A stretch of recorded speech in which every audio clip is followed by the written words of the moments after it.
Ky është ditari orës 9 në A2 CNN dhe pas pak do të ndiqni.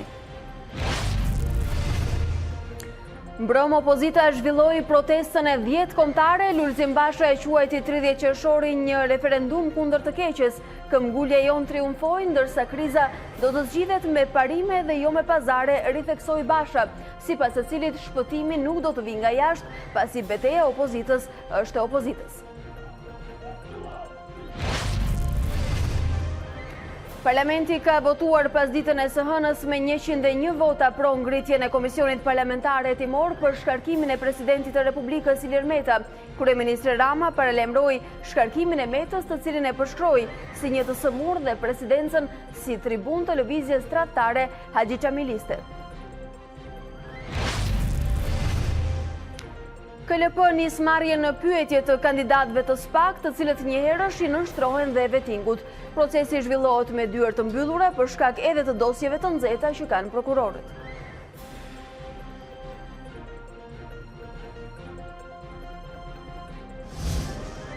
Të nderuar shikues, mirëmëngjes, mirë se vini edhe sot në ditarin orës 9. Në hapësirën në vijim do të keni mundësi të informoheni edhe për të tjera tematika nga aktualiteti në vend dhe jo vetëm si këto. Ambasadori britanik në SBA tensionon marrëdhëniet mes Washingtonit dhe Londrës. Presidenti amerikan tha se nuk do të bashkëpunojë më me diplomatin, pasi ai e quajti të paaft administratën Trump. Por Theresa May theksoi se ambasadori ka mbështetjen e plotë të qeverisë britanike.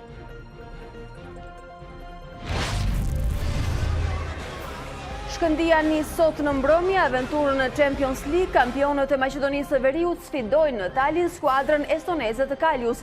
Zbresin në fushë sot edhe kampionët e Kosovës. Feronikeli përballja me The New Saints, klubin kampion të Walesit, do të jetë edhe prova më e rëndësishme e kosovarëve në Europë.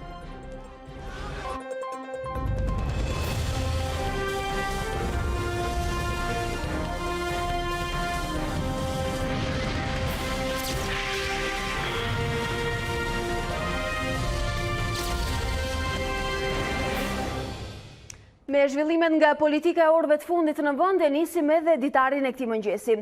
Një protestë paqësore, edhe kjo e Tetkorikut, e para pas procesit të votimit në 30 qershor. Të thirrur nga opozita e bashkuar, qytetarët u mblodhën fillimisht në bulevardin kryesor të Tiranës, mbrëm me atë që numërohet tashmë si protesta e 10 kombëtare e opozitës. Lulzim Basha e quajti 30 qershori një referendum kundër të keqes, ndërkohë këmbgulja jon triumfoi, tha Basha, duke siguruar demokratët se përpjekjet e tyre nuk po shkojnë kot. Kryedemokrati përsëriti se kriza do të zgjidhet me parime dhe jo me pazare, por ai nënvizoi se shpëtimi nuk do të vijë nga jashtë, pasi betejë është e opozitës. Ndërkohë, mesazhet kryesore të liderit të opozitës në protestën e parë pas 30 qershorit i ka përmbledhur në një kronik kolegu Indrit Maraku. I ndjekim. Në protestën e 10 kombëtare, demokratët nxorën në shesh edhe 4 këmbshat. Para zyrës së kryeministrit në bulevard u zhvilluan zgjedhje për largimin e tij. Fletët e votimit me vetëm një opsion, Ramaik, u vendosën në një kuti gjigande që mbante mbi shkrimin Qendra e vjedhjeve. Këto vajza të forumit rinor ironizonin propagandën qeveritare, por kreativiteti duket se kishte dalë duarsh me këtë pankart, ku emri i shkruar gabimi i Partisë Demokratike shkaktoi jo pak buzëqeshje. Lulzim Basha doli nga selia me një orë vonesë, ndërsa për herë të parë në bulevard e priste një foltore. Fjalët e para ja dedikoi 30 qershorit, për të cilin kishte garantuar mbështetësit e tij se nuk do të ndodhte. Me 30 qershor ne refuzuam të keqen, izoluam krimin, ndëshkuam korrupsionin. 30 qershori është një referendum kundër të keqes. Ramaik!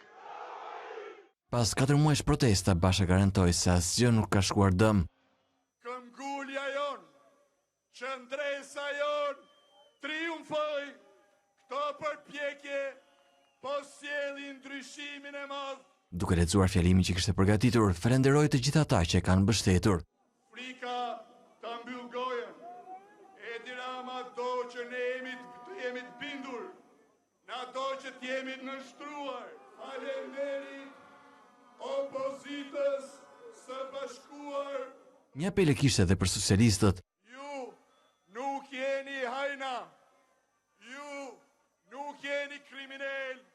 mos se lini partin tuaj në duart e krimit, izolojeni Edi Ramën, shpëtoni partin tuaj, venderin tuaj.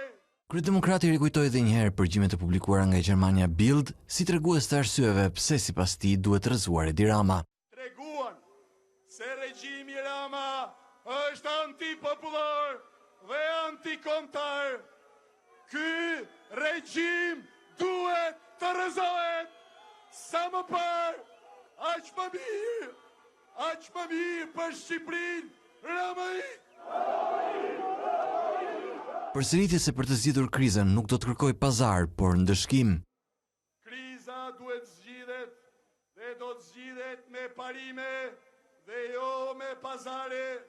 Kjo krizë do të zgjidhet duke i dhënë fund pa ndëshkueshmërisë ata që kanë sjell vendin në këtë pikë. Nuk do të dalin nga kriza si shpëtimtar, por si përgjegjës. Vetëm kjo e shpëton të ardhmen europiane të Shqipërisë. Nxjerrja e politikanëve të lidhur me krimin para drejtësisë pavarur. Sfida për largimin e Ramës do të jetë gjatë, po i kryedemokrati, ndërsa shpjegoi se zgjidhja nuk do të vijë nga jashtë. Shpëtimi nuk do të na vijë nga jashtë. Zgjidhja nuk vjen me magji. Punën nuk do të na e bëjnë tjerët. Padyshim në rrugën tonë do kemi ndihmën e miqve. Por betejë është e jona. Njësoj e kaluara protesta e 10 kombëtare e opozitës ishte tërësisht e qetë. Ajo mbyll me një marshim drejt parlamentit për të kthyer më pas në selinë e PD-s, ku këtë herë nuk pati një mbledhje të opozitës së bashkuar. Ndërsa parlamenti votoi pas ditën e së hënës me 101 vota pro ngritjen e Komisionit Parlamentare Hetimor për shkarkimin e presidentit të Republikës Ilir Meta. Kundër ngritjes së këtij komisioni votuan 6 deputet, 3 abstenuan ndërsa 1 nuk votoi. Brenda 2 ditësh pritet që Komisioni Hetimor të konstituohet për një mandat 3 mujor. Ai do të ketë 9 antar, 5 nga mazhoranca dhe 4 nga opozita parlamentare. Kryetar do të jetë Ulsi Manja dhe zëvendës kryetar Alban Zeneli.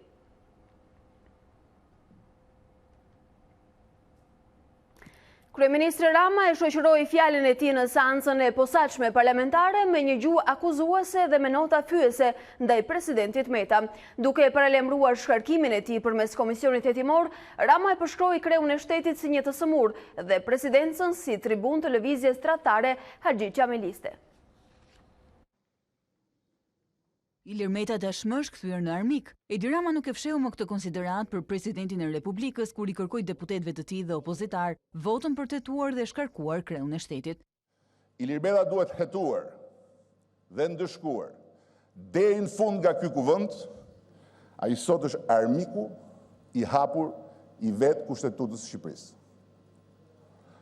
Nuk është më thjesht frymëzuesi i ofensivës destruktive kundër zgjedhjeve të drejtësisë. Ai sot është armiku i deklaruar i vet Parlamentit të Shqipërisë.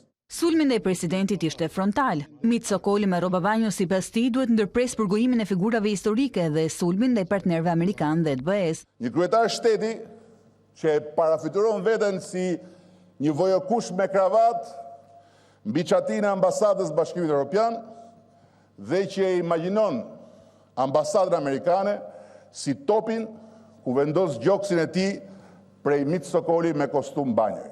Në 40 minuta fjalim, u vu në dyshim dhe shëndeti mendori i Ilir Metës, arsye më shumë kjo për ta shkarkuar sipas kryeministrit, pas tentativave të parreshtura për të destabilizuar qeverinë. Përballë këtij burimi destabiliteti politik, institucional, rrezikshmërie shoqërore dhe komedie ndërkombëtare e ka shkelur kushtetutën më shumë se sa një herë. Pa llogaritur herët kur e ka fyer këtë parlament duke i quajtur ilegjitim apo kur e ka kërcënuar duke lënë kuptohet se edhe mund ta shpërndajë fare. Thirrjen për reflektim mes morisë akuzave, megjithatë kryeministri ja u huazoi presidentit. Me antidekretin e tij, ai nxiti përhapjen e dhunës në territoret e bashkive drejtuara nga opozita dhe frymëzoi aktet e vandalizmit ndaj infrastrukturës zgjedhore. Ai u kthye nga presidenti problematik i Shqipërisë në tribunin patetik të lëvizjes Haxhiqa Miliste kundër zgjedhjeve.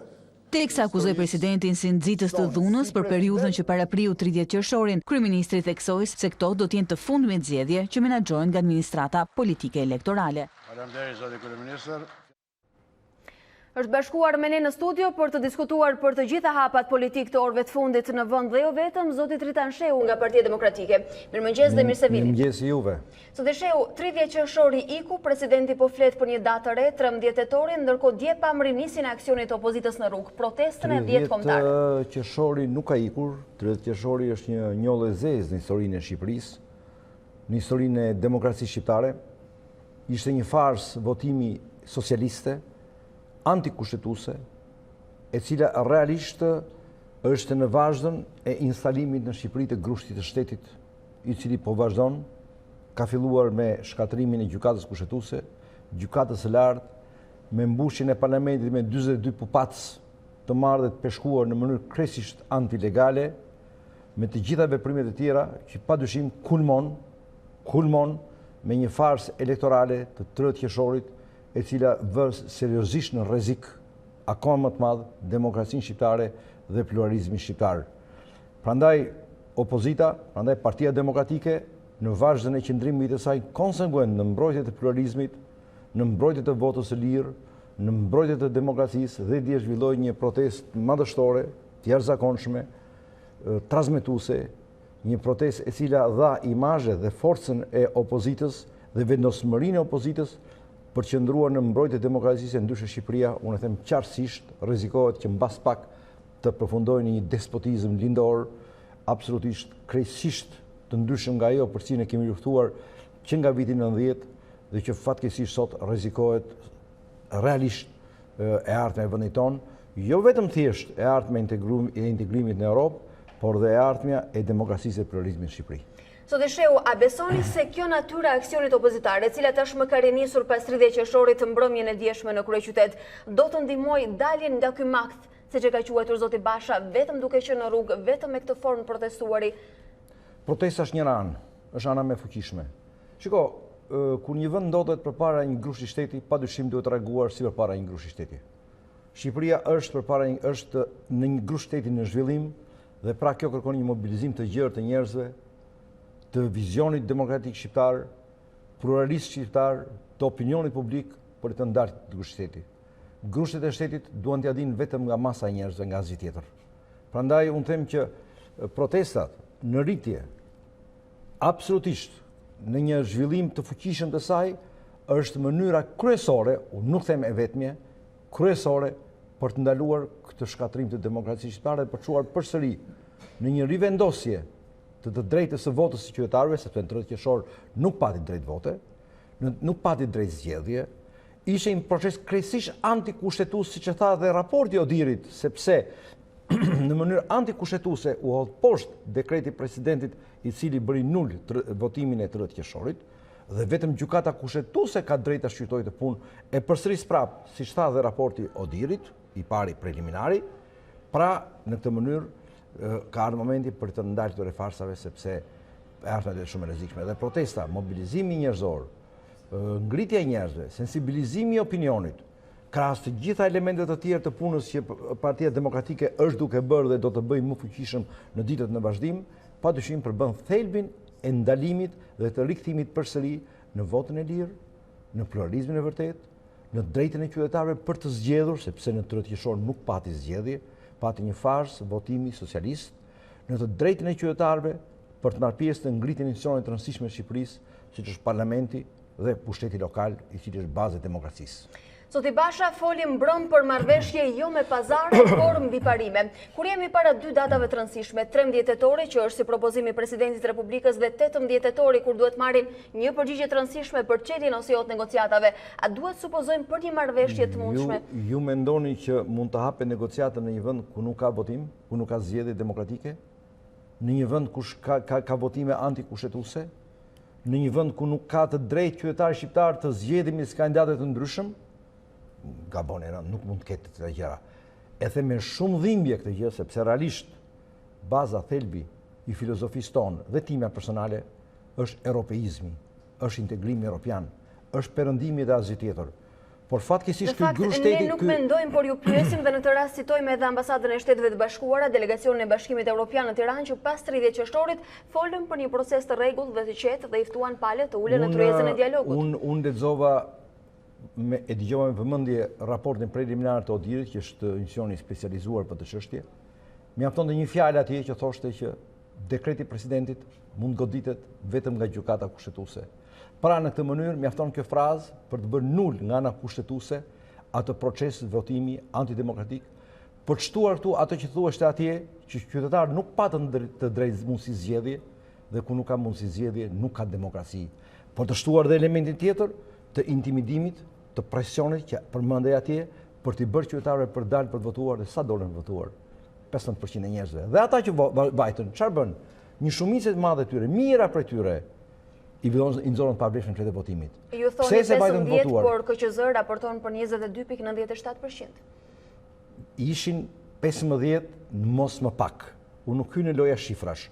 Se si u mbushën pletë e votimit në vonë, dihet kutitë e votimit në vonë, dihet ajo punë. Po të duan, le të publikojnë qashisht listën e plotë të pjesëmarrësve në votim dhe shikojnë qytetarët që kush do gjej emrin dhe çfarë emër do insajuar atje. Pra këtu është e qartë dhe e përmbyllur kjo çështje.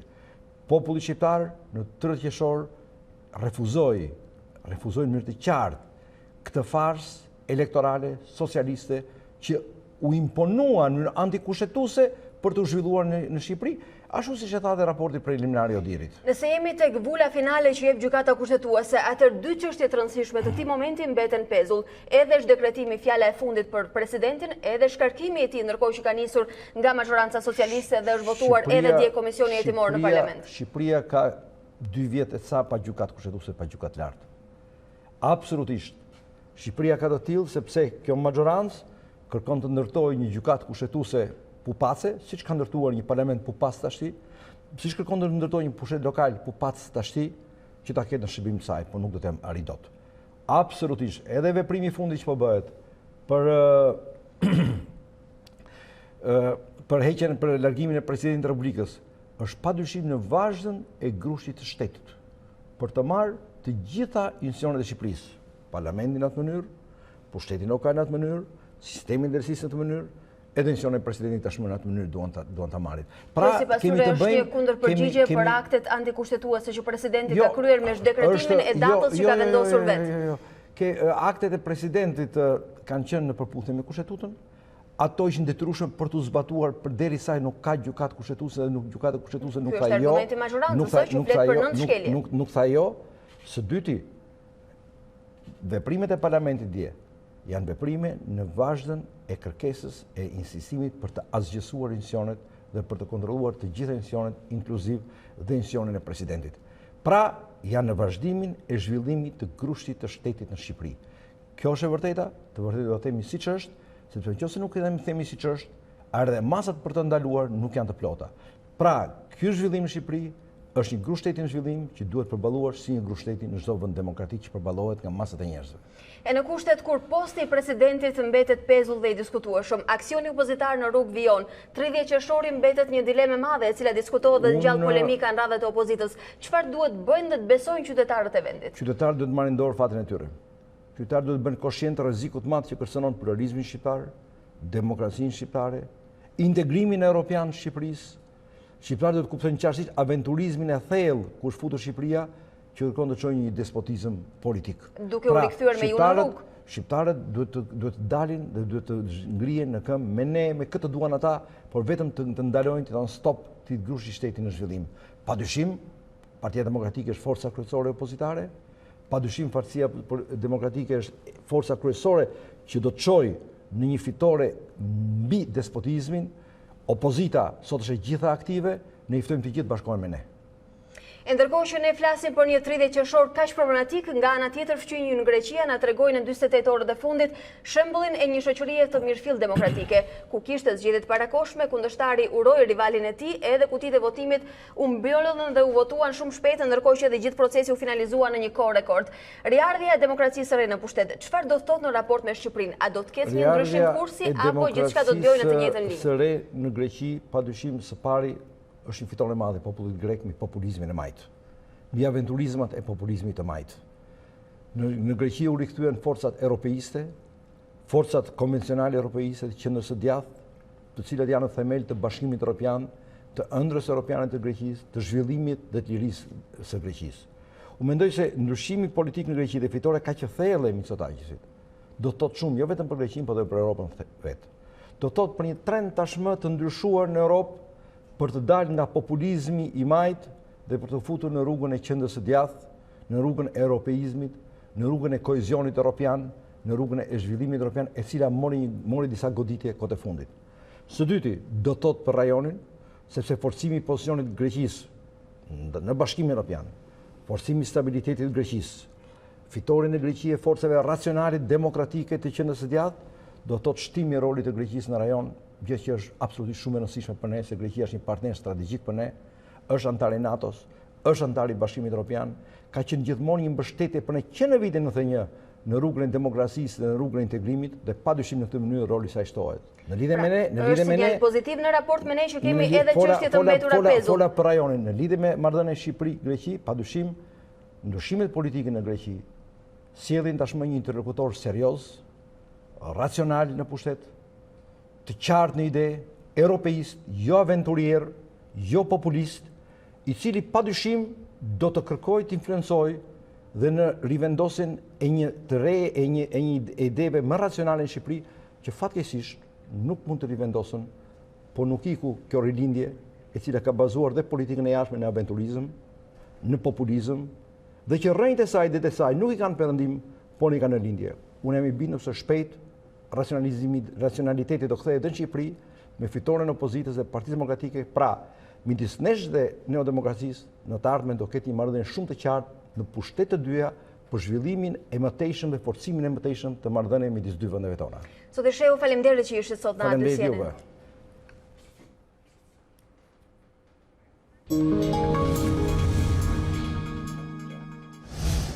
Ndërkohë, mazhoranca po e zauron hap pas hapi edhe procedurat për shkarkimin e presidentit, më i fundit që ishte edhe hapi ngritjes e komisionit hetimor.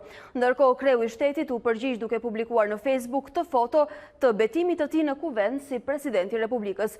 Duke quajtur atë si foton e jetës së tij, kreu i shtetit shkruan: Shqipëria e para. Në postimin e mëngjesit në rrjetet sociale, ndërsa mbrëm kreu i shtetit teksa bënte thirrje për një protestë paqësore, u pozicionua haptas i krah rezistencës së opozitës kundër kësaj qeverie. Presidenti met avion të këmbgul tek 13 tetori, dekreti i tij i fundit për zgjedhje. 30 qershori është nul, tha kreu i shtetit, duke bërë thirrje për zgjedhje për bashkitë, për parlamentin dhe për presidentin në 13 tetor, si e vetmja zgjidhje për krizën politike sipas tij. Në ditën kur mazhoranca pritet të mblidhet në seancë të posaçme për të votuar ngritjen e komisionit hetimor për shkarkimin e Ilir Metës, presidenti ka bërë edhe një herë publik qëndrimin për situatën ligjore pas 30 qershorit dhe zgjidhjen e krizës. Kreu i shtetit ose 30 qershori ishte nul pas dekretit të tij për anulimin e zgjedhjeve. Tek dekreti, presidenti thekson edhe një herë se i vetmi institucion që mund të shprehet është gjykata kushtetuese.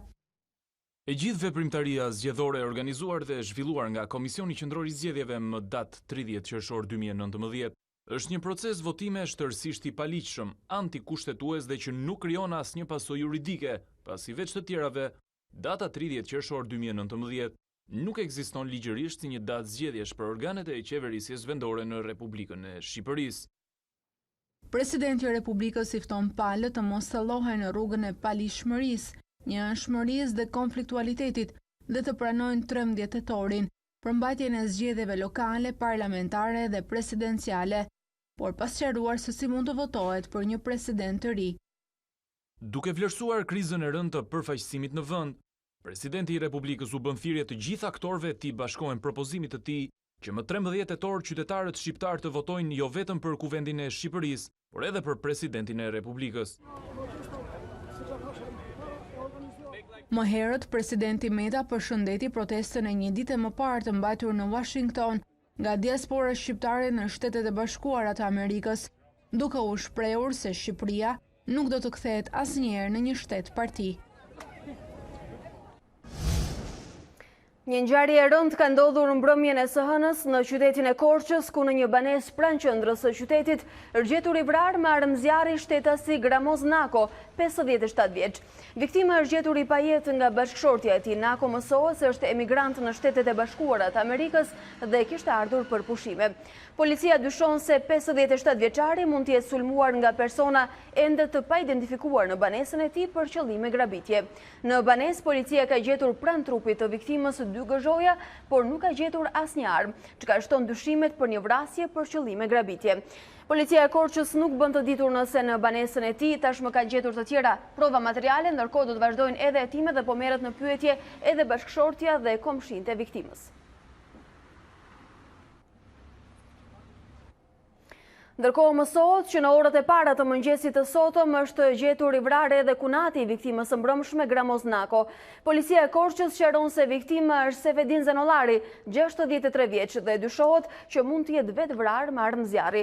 Grupi hetimor nuk përjashton mundësinë që këto dy ngjarje të kenë lidhje me njëra tjetrën, pra vrasja e Gramoz Nakos në banesën e tij dhe vetvrasja e kunatit të tij mëngjesin e sotëm. Gjithsesi ende nuk ka një version zyrtar për asnjë nga dy ngjarjet e rënda brenda pak orëve në qytetin e Korçës. Ndërsa gjykata e Kavajës ka dhënë masën e sigurisë arrest me burg për 4 nga 5 personat e arrestuar si të përfshirë në konfliktin armatosur në këtë qytet në datë 4 korrik, ku mbeti i vrarë një kalimtar i rastit dhe u plagosën 5 personat të tjerë.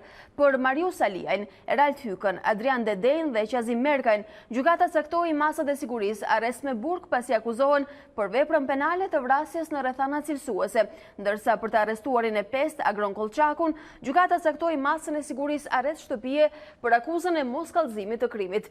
Sipas provave të grumbulluara nga organi i akuzës, të rinjt ishin konfliktuar një natë para se të ndodhte ngjarja për shkaqe banale, ndërsa tentativa për t'u sqaruar një ditë më pas është kthyer në tragjedi në mes të qytetit të Kavajës, me një kalimtar të rastit të vrarë dhe 5 të tjerë të plagosur.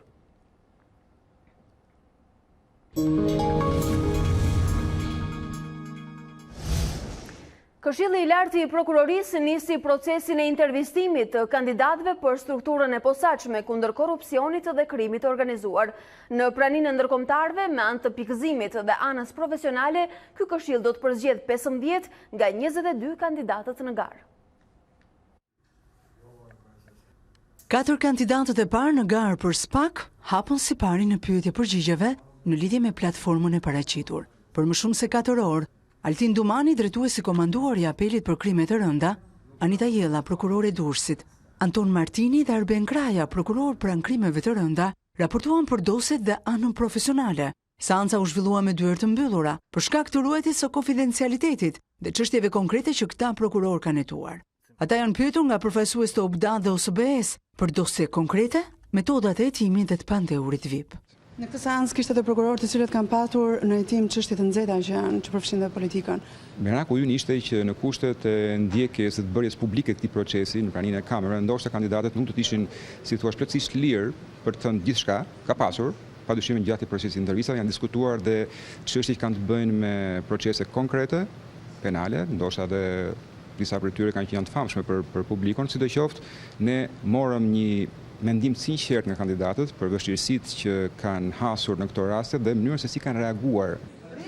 Ndërsa vetëm prokurori Arben Kraja ka kaluar vetingun nga 4 kandidatët e intervistuar, Ibrahimi nuk përjashton mundësinë që të ketë një përplasje me procesin e vetingut. Ekziston mundësia që këto dy procese të arrijnë në rezultate të kundërta. Procesi i intervistimit do të zgjat deri në datën 12 korrik, ndërsa ditën e martë pritet të pyetet prokuroria pranë krimeve të rënda Doni Kaprela, e cila është ankimuar në kolegjin e ankimimit në lidhje me pasurinë e vendosur. Sipërmarrja shqiptare është e detyruar të paguajë nëse do të përfitojë shërbime apo favore nga administrata. Sipas të dhënave të barometrit të biznesit për Ballkanin, korrupsioni dhe rishfetet janë një fenomen në rritje në vendin tonë, teksa tatimet dhe doganat shihen si më problematiket. Korrupsioni është përkeqësuar për bizneset shqiptare gjatë vitit të kaluar. Barometri i biznesit për Ballkanin raporton shifrën më të lartë të sipërmarrjeve shqiptare, që shprehen se rishfetet janë të zakonta, madje duke e ditur edhe shumën eksakte që duhet të paguajnë. Situata duket se është më problematike tek tatimet dhe doganat. 36% e bizneseve shprehen se kanë dhënë rishfete për të shmangur pagesën e taksave apo për të shpëtuar penaliteteve. 33% deklarojnë të njëjtën gjë për importin në dogana. Fenomeni sipas deklaratave që bëjnë vetë bizneset është i shpeshtë edhe në fushën e inspektimeve, veçanërisht ato të inspektimeve mjedisore pas aksionit të fundit të qeverisë në këtë fushë. Ndërkohë korrupsioni është më pak prezent tek gjyqësori, ku vetëm 17% e sipërmarrësve shprehen se kanë paguar në përgjykata. Kjo shifër është në rënje të ndjeshme që prej nisjes së reformës në drejtësi. Si zgjidhje për këtë problem, sipërmarrja kërkon digitalizimin e shërbimeve publike, çka do të linte më pak hapësira për të kërkuar rishfete, ndërsa për të denoncuar rastet, media shihet si një nga partnerët më të mirë që mund të përshpejtojë zgjidhjen e problemit. Kontrolli i lartë i shtetit raportoi për shkelje dhe abuzime në vlera të konsiderueshme për shkak të korrupsionit. Për vitin 2018, institucionet shtetërore i kanë shkaktuar një dëm buxhetit prej mbi 24 miliard lek, i barazvlefshëm me rreth 200 milion euro. Shkeljet më të mëdha konstatohen në tatim taksa me 13.2 miliard lek, pasuar nga shitja, dhënia me qira dhe koncesionet me rreth 6.8 miliard lek, dogana me 2.1 miliard lek, prokurimet publike me 1.1 miliard lek, dhe fushat e tjera me rreth 700 milion lek, ku përfshihen paga, shpërblime, shpenzime operative dhe jo vetëm. Nga totali i dëmit të shkaktuar, kontrolli i lartë i shtetit ka kërkuar dëmtimin e 10.6 miliard lekëve. KLSH ka çuar për ndjekje penale 41 drejtues, kryesisht të rangut të mesëm dhe të lartë.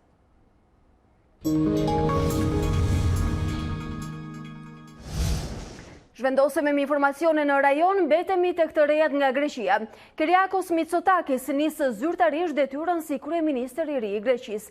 Partia e tij, Demokracia e Re, siguroi mazhorancën e vetme me 158 deputet nga 300 që janë gjithsej në parlamentin grek. Mitsotakis prezantoi dhe kabinetin e ri. Lideri i Demokracisë së Re në Greqi, Kyriakos Mitsotakis, nisi zyrtarisht mandatin e kryeministrit pas fitores së thellë në zgjedhjet e parakohshme. Ai arriti të bindë 40% të votuesve që të mbështesnin një platformë me investime, ulje taksash dhe krijim të vendeve të punës. 51 vjeçari u betua në një ceremoni të drejtuar nga kryepeshkopi Hieronymos dhe presidenti Prokopis Pavlopoulos. Mitsotakis, pasi mori 158 deputet në parlamentin 300 vendësh, premton se do të jetë kryeministri i të gjithë grekëve. Populli na dha një mandat të fuqishëm për të ndryshuar Greqinë. Ne do ta nderojmë plotësisht këtë mandat. Nga sot nis puna e vështirë. Kam besim të plot në kapacitetet tona dhe do të jemi në lartësinë e duhur. Ndërsa më pas u prit nga Aleksis Tsipras, i cili liroi zyrën e kryeministrit në Athinë. Ndërkohë Mitsotakis prezantoi dhe kabinetin e tij të ri. Ajo që bie në sy është një qeveri e dominuar nga gjinia mashkullore dhe lideri i Demokracisë së Re duket se i ka besuar ndihmësve të tij më të afërt. Zëvendës kryeministër do të jetë Panayotis Pikrimenos. Financat greke do të drejtohen nga Christos Staikouras, ndërsa punët e jashtme do të kryesohen nga Nikos Dendias, me të cilin Shqipëria do të ketë shumë të bëjë, pasi është përgjegjësi që do të negociojë zgjidhjen e çështjeve të mbetura pezull mes dy vendeve. Betimi i ekzekutivit të ri do të bëhet gjatë të martës. Fitoria e Kyriakos Mitsotakis shënon rikthimin në pushtet të një prej familjeve që kanë dominuar politikën greke për vite me radhë. Ai ishte kundërshtues i flakt i marrëveshjes së Prespës dhe lëshimeve të Tsipras ndaj faktorit ndërkombëtar. Kyriakos Mitsotakis, fituesi i zgjedhjeve të përgjithshme në Greqi, politikën e ka në gjak. Babai i tij Konstantinos Mitsotakis udhëhoqi vendin në fillim të viteve 90, ndërsa motra Dora Bakoyanis ishte kryebashkiake e Athinës kur qyteti e priti Olimpiket e 2004-s, para se të bëjë ministre e jashtme. Bashkë me socialistët Papandreou dhe konservatorët Karamanlis, familja Mitsotakis ka dominuar politikën prej vitesh. Kur Partia Demokracia e Re humbi pushtetin në janar të 2015 ndaj radikalëve të majtë të Sirizës, pati një ndjesi revolucioni. Garda e vjetër, e fajsuar për krizën ekonomike dhe politikat e kursimit, u largua nga skena.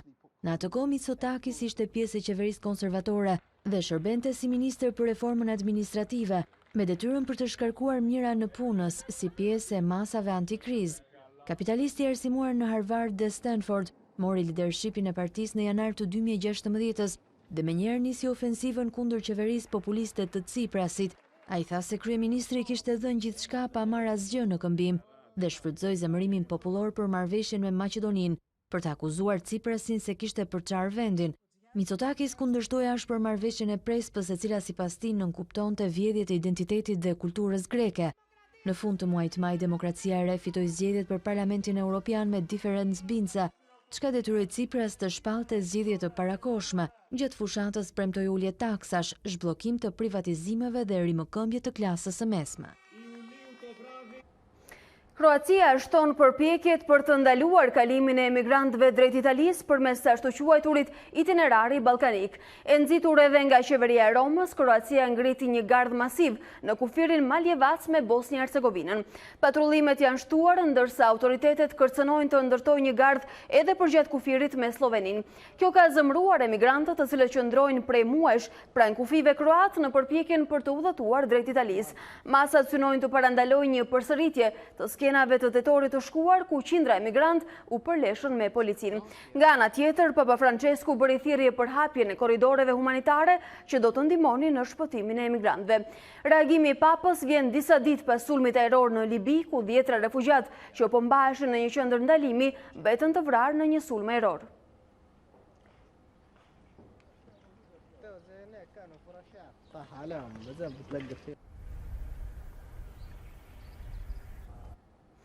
Ambasadori britanik në SBA ka tensionuar marrëdhëniet mes Washingtonit dhe Londrës.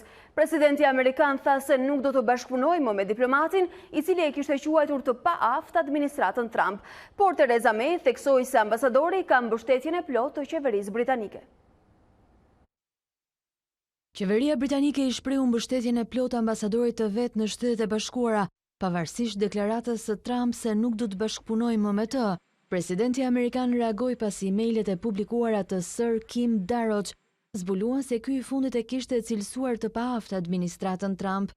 Në një seri postimesh në Twitter, kreu i Shtëpisë së Bardhë kritikoi gjithashtu mënyrën se si Theresa May kishte menaxhuar Brexit, duke thënë se ajo kishte krijuar një rrëmuj të vërtetë.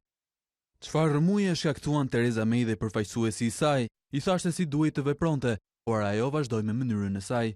Lajmi i mirë është se Britania e Madhe do të ketë së shpejti një kryeministër të ri. Downing Street e cilësoi rrjedhin e informacionit si të pafat dhe tha se Britania e Madhe dhe Shtetet e Bashkuara kishin ende një marrëdhënie të veçantë dhe të qëndrueshme, por një zëdhënës i qeverisë u kujdes të theksonte se ambasadori duhet të jetë në gjendje të jap vlerësimet e tij të ndershme lidhur me politikën e vendit ku punon dhe se kryeministri e mbështeste plotësisht. Më herët Downing Street ishte shprehur se May nuk ishte në një mendje me konstatimet e Sir Kim Darroch, por se kishte besim të plotë tek ai.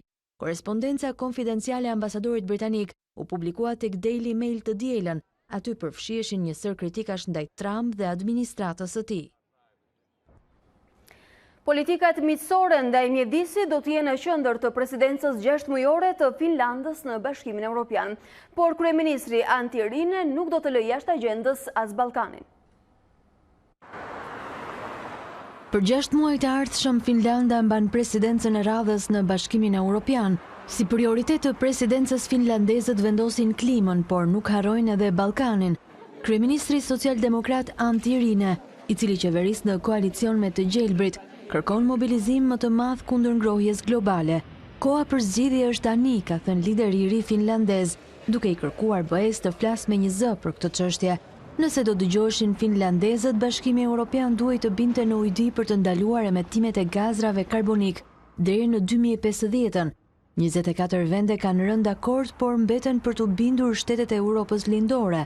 Rinne ka thënë gjithashtu se do të kërkojë që premtimet e bëra për hapjen e negociatave me vendet e Ballkanit Perëndimor, Shqipërinë dhe Maqedoninë e Veriut, të kthehen në data konkrete. Finlanda ka qenë gjithmonë një mik I zgjerimeve. Shteti neutral është bërë pjesë e Bashkimit Evropian në vitin 1995, pas shpërbërjes së Bashkimit Sovjetik dhe riorganizimit e Europës.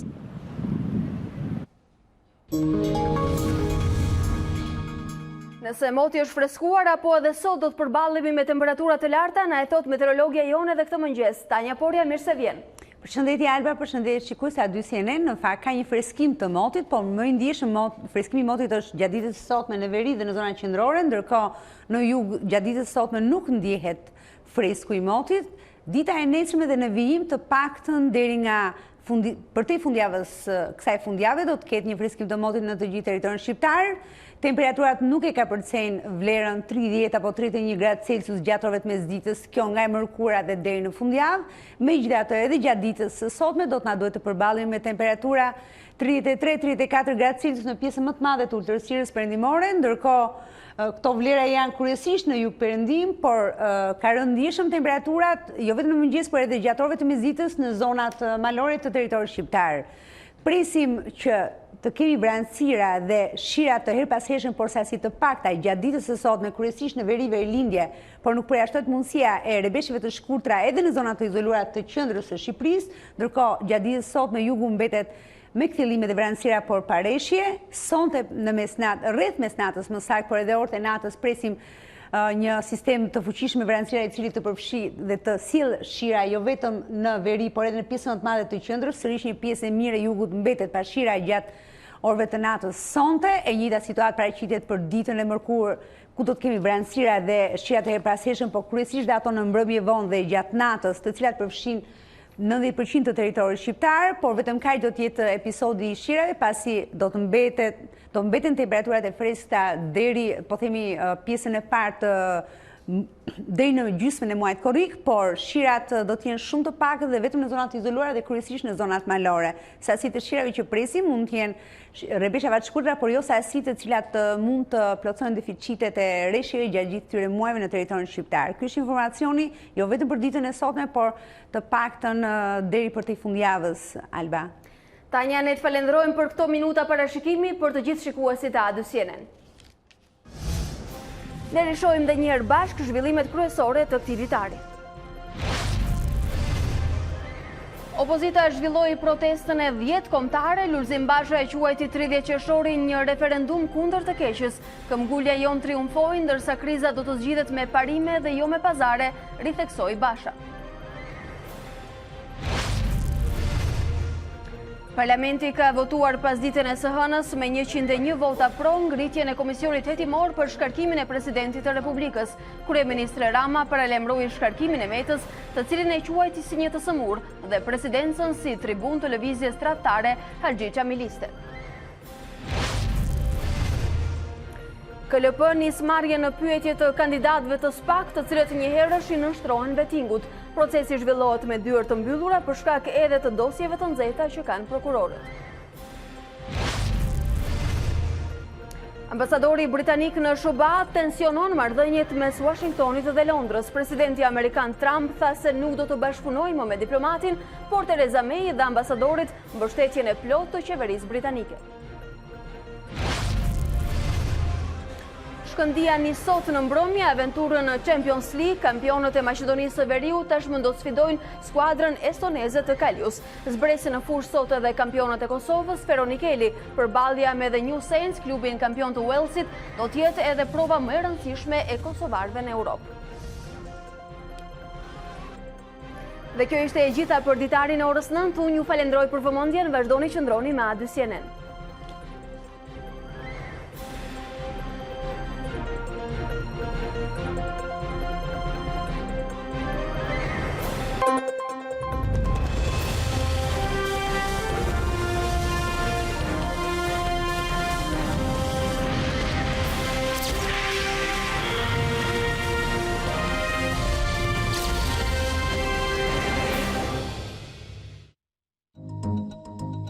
Unë jam Alba Lishani dhe ky është Ditari në A2 CNN. Për të parë të gjitha videot e Ditarit, klikoni subscribe.